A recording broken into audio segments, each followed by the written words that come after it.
बिस्मिल्लाहिर्रहमानिर्रहीम। अस्सलाम वालेकुम। Welcome to my channel cook and knock. आज मैं आपके साथ शेयर कर रही हूँ मटन कोयला कढ़ाई। बहुत ही मज़े की रेसिपी है, बहुत ही इजी है और घर में मौजूद इंग्रेडिएंट्स के साथ आप इसको बहुत आसानी के साथ बना सकते हैं। तो चलिए हम अपनी रेसिपी स्टार्ट करते हैं।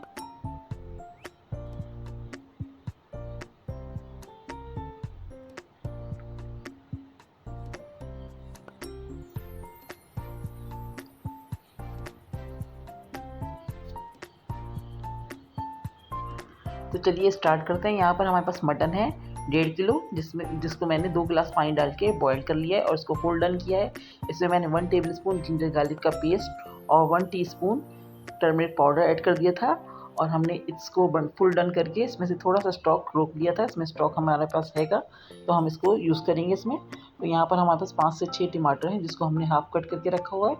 1 कप हमारे पास दही है, 3 टेबल स्पून हमारे पास जिंजर गार्लिक पेस्ट है, थोड़ा सा हमारे पास जूलियन कट अदरक कटा हुआ है और हरी मिर्चें हैं 8 से 10। तो यहाँ पर हमारे पास कुछ स्पाइस हैं जिसमें हमने 1 tablespoon red chilli powder लिया हुआ है, 1 टीस्पून टर्मरिक पाउडर है, 1 टेबल स्पून भुना कुटा ज़ीरा है और 1 टेबल स्पून 1.5 टेबल स्पून कुटा हुआ धनिया है, 1 टीस्पून काली मिर्च है और कसूरी मेथी हमारे पास है 1 टीस्पून, 1 टेबल स्पून कुटी हुई लाल मिर्ची है।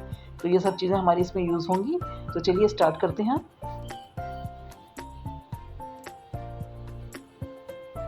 यहाँ पर हमने 1 कप ऑयल कढ़ाई में डाल दिया है और हमारा ऑयल अच्छे से गर्म भी हो चुका है।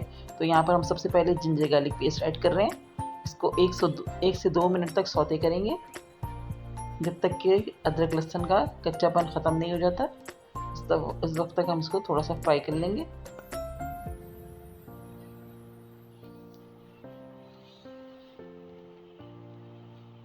यहाँ पर हमारे 1 से 2 मिनट हो चुके हैं और जिंजर गार्लिक सौते हो गया है। अब हम इसमें टमाटर ऐड कर रहे हैं और हमने टमाटर हाफ कट करे हुए हैं और हम इसको फैला कर डालेंगे ताकि ये स्टीम बने और इसके जो स्किन है वो सॉफ्ट हो जाए और रिमूव कर देंगे। फिर उसके बाद हम इसको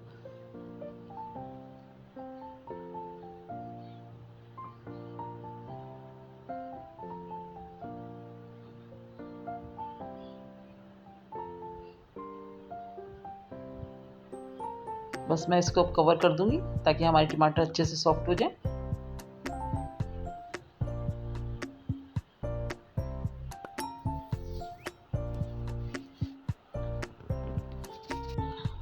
तो देखिए हमारे यहाँ पर टमाटर सॉफ्ट हो चुके हैं। अब हम इसकी सारी स्किन रिमूव कर देंगे।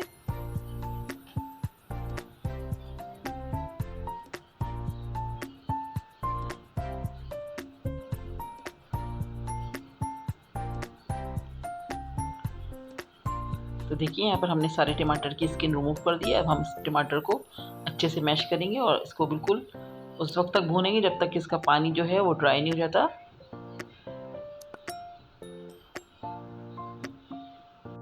तो देखिए यहाँ पर हमारे टमाटर बहुत अच्छे से सॉफ्ट हो गए हैं और इसका पानी भी थोड़ा सा कम हो चुका है। तो ऑयल थोड़ा सा सेपरेट होने लग गया है। तो इस स्टेज पर हम इसमें अपना मटन ऐड कर रहे हैं और साथ ही हमने जो इसका स्टॉक बचा कर रखा था वो भी इसमें ऐड कर दिया है।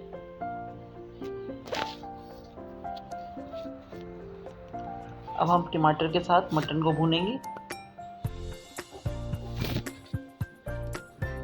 मटन डालने के बाद हम इसमें योगर्ट भी ऐड कर रहे हैं, 1 कप हमने लिया हुआ है और इन दोनों चीज़ों को हम बहुत अच्छे से भूनेंगे जब तक कि इसका पानी सारा ड्राई नहीं हो जाता। उसके बाद हम इसमें अपने स्पाइस ऐड करेंगे।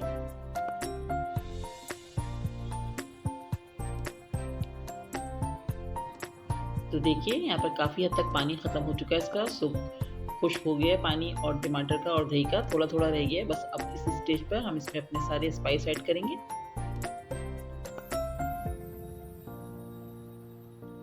अब मसालों के साथ हम अपने मटन को बहुत अच्छे से भूनेंगे जब तक कि सारा ऑयल इसका सेपरेट नहीं हो जाता, मसाले अच्छे से भुन नहीं जाते, उस वक्त तक हम इसको भूनेंगे।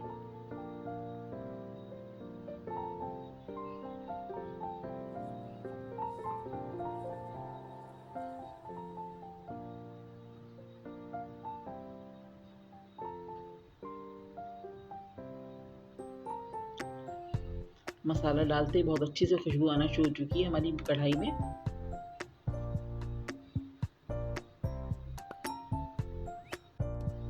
देखिए अब हमारा मसाला बहुत अच्छे से भुन चुका है और इसमें ऑयल भी सेपरेट हो गया है। फ्लेम हमारा बिल्कुल स्लो है इस वक्त अब हम इसके अंदर जिंजर डाल लें, जूलियन कट में जो हमने कट करके रखा हुआ है, और हरी मिर्चें जितनी आपको पसंद है उस हिसाब से आप इसमें ऐड कर लीजिएगा। मैंने 8 से 10 डाली हैं। इसको हम अच्छे से मिक्स करेंगे। ज़बरदस्ती हमारी कोयला कढ़ाई रेडी हो गई है। बस अब हम इसमें कोयले का स्मोक देंगे।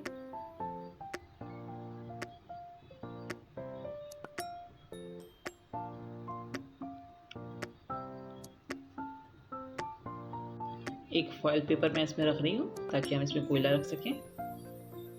यहाँ पर हमने दहकता हुआ कोयला रख दिया है। 1 से 2 ड्रॉप हम इसमें ऑयल डालेंगे। बस फ़ौरन ही हम इसको कवर कर देंगे। 2 से 3 मिनट बाद हम इसको सर्व करके आपको दिखाते हैं।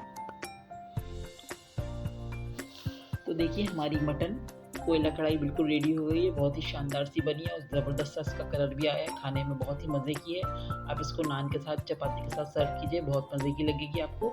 रेसिपी बहुत ज़बरदस्त है। आप इसको ज़रूर ट्राई कीजिएगा और अपना फीडबैक ज़रूर दीजिएगा। कमेंट्स करके बताइएगा कि आपको ये वीडियो कैसी लगी। और अगर चैनल पर नए हैं तो प्लीज़ चैनल सब्सक्राइब कीजिए, लाइक कीजिए, कमेंट्स कीजिए, अपने फ्रेंड्स का शेयर कीजिए। नेक्स्ट वीडियो के साथ इंशाल्लाह बहुत जल्द आऊँगी। दुआ में याद रखिएगा। अल्लाह हाफ़िज़।